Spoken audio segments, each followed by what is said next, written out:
What's up? I have nicotine patch on me. I'm about to put the next one on for the next day. But recently, I want to smoke. I want some tobacco. I want some. I've been fighting it. It's mental. Going outside, I've already went outside, went through all the shit. That's where you want chew tobacco. Now, chewing tobacco, it's not gonna happen. I'm not gonna do it. Smoking weed, I'm gonna do it. I'm gonna do it right now. You see how it makes my face come off? It brings me back to myself. The slider's not. Here where we are, it's so windy. It is so bad.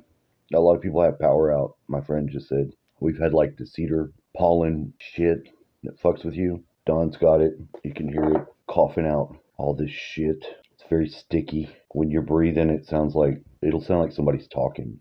It'll sound like words because of the wheezing, like weird sounds and shit. You can hear it in my voice that it's got my voice changed, but it's all right without having the tooth in there. That's a life changer. That thing was so bad. It hurt. Your whole head was just fucked up from it. Now it's healed. It's not there. I don't need it to eat. I can eat. Now I can use that side of my mouth too. I couldn't eat over there with that tooth in it, even when it was, because it hurt. Now it's gone. It's out of the way. There's other teeth. It would be nice to be. What did people do in the past about their teeth? Did they have as fucked up teeth as we do now with the shit that we have in our food? I don't think they had as fucked up teeth problems. You don't know. How did people in the 1700s brush their teeth? What did they use to brush their teeth? What did the guy in the 1200s use to brush their teeth? What did they use? You know, no one ever answers these questions. I want to know. Motherfuckers do you know? They had to do it. If you don't do it, you're not going to have no teeth. My dad's teeth were fucked up.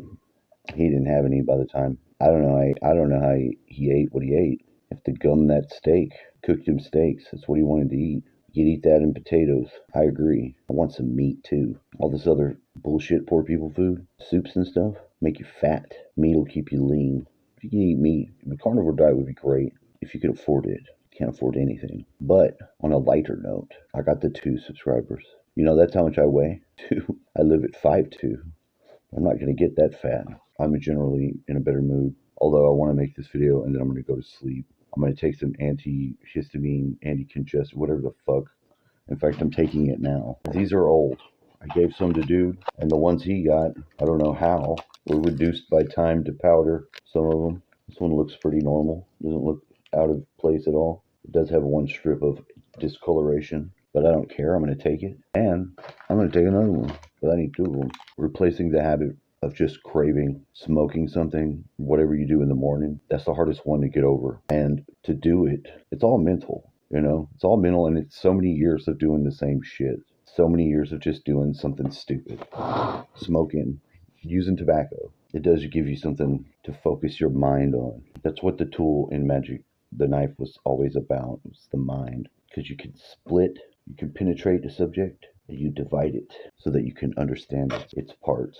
You see, I have mine configured just so, and I'm using this in the fight to change habits and to change the life of yourself. I've got this is my owl rock.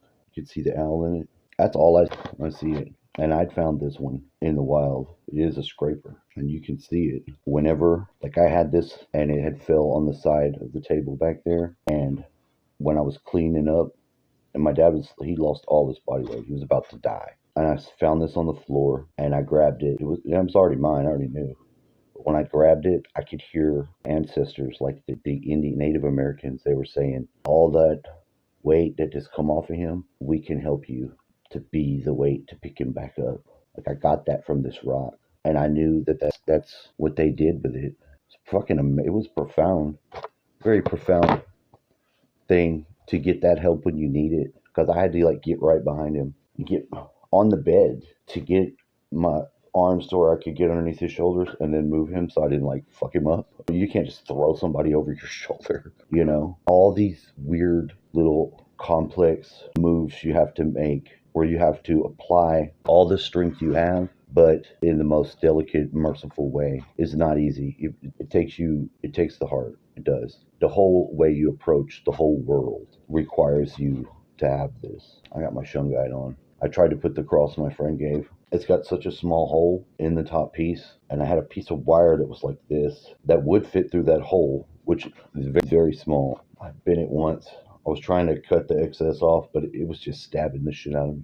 So I have it nearby. But in a way, I'm putting it back on. I'm putting it back on. I'm getting some of my religion back. I had to clean off the dirtiness of the Archon Yahweh. I was really affected by having to wonder if this entity, we read these names, all this stuff from the Bible, which I take a lot to some degree seriously, but to another degree, it makes me wonder. But if I believe that an Elohim is a being that could be either a physical being or an energy being, listening to Cliff High and these beings, the L's, that are like huffing adrenalized fat to get high from burnt humans, I had to either believe that was a being, an actual 3D physical being, maybe more advanced, maybe in whatever. And if it was a being, it was a fucking piece of shit being, and dispose of the remnants of my old belief system. Because I'm not following that. I'll take his eagle. I'll take his fucking eagle, though. Because something like that would do that to the people doesn't deserve it. I'm just saying. But that's how I feel. If you don't take even your most stupid, wrong beliefs, the feelings you have, and let the light of whatever may be reality, the truth, let it shine into it to separate the fantasy from actuality, then your emotions will be just blind, dumb things. And you'll be keeping that energy down, and it'll never be able to come up. And then what will you be then? Not what you're supposed to be. So that's what I'm trying to do, that, because I think that there's always a way for that. There's always a way for that path. And all it takes is you opening to that. Birdman out. The babies are fine. You want to see them? They are quite happy and running around, playing with each other, eating and shit. Look, they're being happy little birds. Right, happy little bird.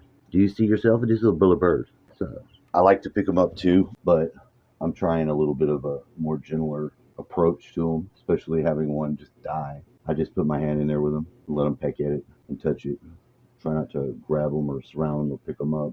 So I've been leaving it right here. I leave the door open, but I shut the other door so the cat doesn't get in. She's always trying to sneak in anyway. She likes to sneak in. She comes in, she does her loop, she comes out. And that's good because there's mice, and I want her to get them. Want her to get those mice, and she do. And then this one stalks me, meows at me loudly, runs away, and gets her old ass into her little spot all day long.